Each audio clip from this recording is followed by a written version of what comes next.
Hello बच्चों, VNM chemistry में आप लोगों का बहुत बहुत स्वागत है। बच्चों, आज हम आप लोगों के लिए एक जबरदस्त टॉपिक लेकर के आए हैं, इलेक्ट्रोनेगेटिविटी। आप सोच रहे होंगे ये नॉर्मल बात है, इलेक्ट्रोनेगेटिविटी सबको पता होता है, सब जानते हैं। लेकिन मैंने एक एक्स्ट्रा चीज ऐड किया है जो आपको पहली बार देखने के लिए मिलेगा। अगर आप जेई नीट इस सब कैटेगरी से अगर बिलोंग करते हैं तब बड़ा ही खूबसूरत चीज है, समझते हैं, आपको खुद ही समझ में आएगा, फील होगा कि बहुत अच्छा चीज है।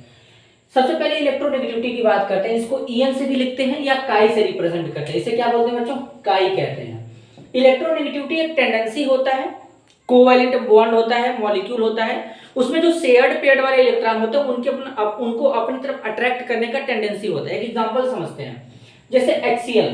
कल को मैं बोलूं कि क्लोरीन का इलेक्ट्रोनेगेटिविटी हाइड्रोजन से ज्यादा है, इनके बीच में कोवैलेंट बॉन्ड है, इलेक्ट्रॉन शेयर है, तो यानी क्लोरीन अब इस इलेक्ट्रॉन को अपनी तरफ खींचेगा। अब खींचने का मतलब है नहीं कि बॉन्ड को तोड़ देगा, केवल खींचेगा।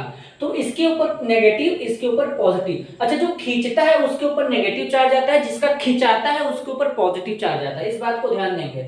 और इलेक्ट्रोनेगेटिविटी यहाँ पर इसको बोलते हैं। अच्छा, यहाँ पर इसको डेल्टा से दिखाते हैं। डेल्टा का मतलब होता है आंशिक रूप से, पार्शियल रूप से। ठीक है बच्चों, तो इसी को बोलते हैं फेनोमेना को, इलेक्ट्रोनेगेटिविटी। जब हम लोग पीरियड में चलते हैं, अलोंग विद द पीरियड चलेंगे तो इलेक्ट्रोनेगेटिविटी क्या होगा? इंक्रीज करेगा। और जब टॉप टू बॉटम चलेंगे तो क्या होगा? डिक्रीज करेगा। पूरे पीरियोडिक टेबल में सबसे मोस्ट इलेक्ट्रोनेगेटिव एलिमेंट होता है फ्लोरीन, जिसको क्वीन यानी रानी भी कहते हैं। पीरियोडिक टेबल में क्या कहते हैं? रानी कहते हैं। देन इसके बाद ऑक्सीजन, यहां पर मैंने नाइट्रोजन को लगाया है, लेकिन कहीं कहीं क्लोरीन को पहले बता दिया जाता है नाइट्रोजन के कंपेयर में। जैसे एग्जाम्पल समझते हैं, NCl3। अब NCl3 में क्या होता है, अगर हम इसमें पोलैरिटी को जनरेट करें तो यहां पर क्लोरीन ज्यादा इलेक्ट्रोनेगेटिव मान लिया जाता है नाइट्रोजन के कंपेयर में। तो इस केस में क्या होता है, क्लोरीन इलेक्ट्रॉन को अट्रैक्ट करता है, तो क्लोरीन पे पार्शियल नेगेटिव चार्ज और नाइट्रोजन पे पार्शियल पॉजिटिव चार्ज डेवलप हो जाता है बच्चों। ठीक है, तो क्लोरीन और नाइट्रोजन का इलेक्ट्रोनेगेटिविटी ऑलमोस्ट सेम होता है। कुछ कुछ जगह साइज को लेकर के चेंज कर लेते हैं, मान लेते हैं कि नाइट्रोजन का ज्यादा होता है क्योंकि इलेक्ट्रॉन डेंसिटी ज्यादा होगा, साइज छोटा होता है, लेकिन इन दोनों का ऑलमोस्ट सेम होता है, 3.1 या 3.0। अब मैंने एक जबरदस्त चीज यहाँ पर ये बताया है, तो हम बच्चों ध्यान दीजिएगा कि फ्लोरीन सबसे ज्यादा इलेक्ट्रोनेगेटिव, देन ऑक्सीजन है, फिर क्लोरीन या नाइट्रोजन, फिर इसके बाद कार्बन, हाइड्रोजन, ये ऑर्डर हो जाएगा। सबसे बेस्ट ऑर्डर ये रहेगा, फ्लोरीन, ऑक्सीजन, क्लोरीन, नाइट्रोजन। ठीक है बच्चों, आगे चलते हैं। अब देखिए, सबसे ज्यादा इलेक्ट्रोनेगेटिव मैंने बताया है फ्लोरीन को। इसके बाद OsP2 का मतलब क्या है? हमारे पास ऐसा कोई कंपाउंड है जिसमें ऑक्सीजन का हाइब्रिडाइजेशन sp2 है, तो जो sp2 हाइब्रिडाइज्ड ऑक्सीजन होगा, sp वाले नाइट्रोजन से ज्यादा इलेक्ट्रोनेगेटिव होगा। अब एक एग्जांपल मैंने यहाँ पे एक चार्ट भी बनाया है, इधर काई है, इलेक्ट्रोनेगेटिविटी इंक्रीज करेगा, कार्बन, नाइट्रोजन, ऑक्सीजन, फ्लोरीन है।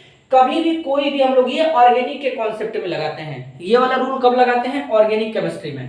तो भले ही ऑर्गेनिक के या दुनिया का कोई भी कॉन्सेप्ट आएगा, उनमें सबसे टॉप पर कौन रहेगा? फ्लोरीन रहेगा। तो फ्लोरीन यहाँ पे मोर इलेक्ट्रोनेगेटिव, इसलिए मैंने इसको रेड कलर में घेरा कर दिया है। तो सबसे ज्यादा इलेक्ट्रोनेगेटिव कौन होगा? फ्लोरीन। सबसे कौन कौन होगा?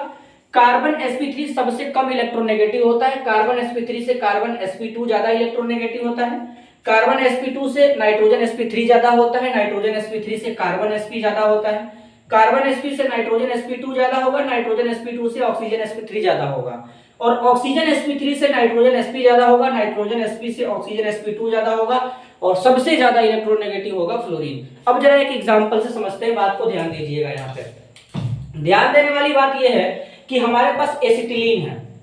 एसिटिलीन में कार्बन के बीच में ट्रिपल बॉन्ड, और हमारे पास एक है CH2 डबल बॉन्ड CH2, और एक हमारे पास है CH3 सिंगल बॉन्ड CH3। अब यहाँ पर 1 मानते हैं, इसको 2 मानते हैं, इसको 3 मानते हैं। कल को हमको पूछा जाए कि इन तीनों कार्बन में कौन ज्यादा इलेक्ट्रोनेगेटिव होगा, तो इस वाले कार्बन का हाइब्रिडाइजेशन sp, इस वाले कार्बन का हाइब्रिडाइजेशन sp2, इस वाले कार्बन का हाइब्रिडाइजेशन sp3। तो इसमें sp कार्बन है, इसमें sp2 कार्बन, इसमें sp3 कार्बन है। तो अगर हम इन तीनों में देखें तो सबसे ज्यादा इलेक्ट्रोनेगेटिविटी किसका होगा? sp कार्बन का होगा। तो कार्बन जो sp है, इसका इलेक्ट्रोनेगेटिविटी ज्यादा होगा कार्बन sp2 से। कार्बन sp2 का क्या होगा? कार्बन sp3 से ज्यादा होगा। तो ये इलेक्ट्रोनेगेटिविटी का सीक्वेंस होगा।